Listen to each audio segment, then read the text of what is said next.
श्री स्वामी समर्थ। आज जायचं होतं आम्हाला चंद्रपूरला, ताईच्या चुलत बहिणीची आज हळद होती, तर आम्ही दुपारीच निघालो होतो। मस्त गाणे वगैरे ऐकत आम्ही चंद्रपूरला पोहोचलो। आणि हा बघा प्रभात रुसलेला होता, कारण की ना कंटिन्यू इथे येतपर्यंत तो मोबाईलच बघत होता। तर मी मोबाईल घेतला आणि तो रुसला आणि मग आम्ही पोहोचलो नवरींच्या घरी।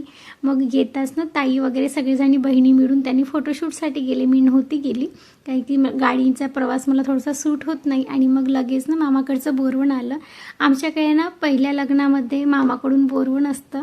मस्त डीजेमध्ये सगळेजण डान्स वगैरे केलो आणि थकून सगळेजण बसलो। आणि हा प्रभात ना चॉकलेटसाठी म्हणत होता आणि ते बघा दोन छोटे छोटे मुलं मस्त डान्स करत होते।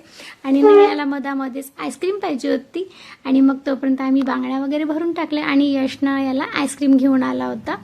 मग आईस्क्रीम वगैरे खाल्ली आणि परत तो लागला मस्ती करायला। मला इथे हळद लावली होती कारण की ते हळद वगैरे खेळणं चालू झालं होतं आणि मी थोडीशी ओरडले म्हणून बडी मम्मीपाशी जाऊन तो मला सांगत होता की मम्मीने असं म्हटलं तसं म्हटलं। तर त्याची बडी मम्मी म्हणत होती की आपण थांब, परत मम्मीला हळद लाव। मस्त इकडे सगळेजण हळद वगैरे खेळत होते आणि ना इथे ताईंनी परत हळद लावली आणि त्यांच्याकडच्या पाहुण्यांनी पण हळद लावली। मस्त सगळेजण खूप छान होते, असं वाटत नव्हतं की म्हणजे ओळखी नाही आहे बा असं। मस्त मग आम्ही छान डान्स केला आणि मी प्रभातला म्हणत होती की ये डान्स कर, पण तो ना डान्स करत नाही कुठेच, कारण की त्याला लाज येते तो लाजतो खूप।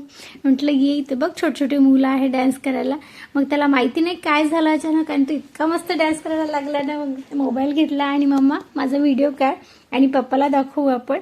मग आम्ही जेवण वगैरे केलं आणि मग ना जी मामाकडून बोरवण येतं ना तिथे अहिरपट्टी वगैरे चालू झाली होती आणि इतका वेळ झाला होता ना, आम्हाला 2 तरी वाजलेच होते घरी येतपर्यंत।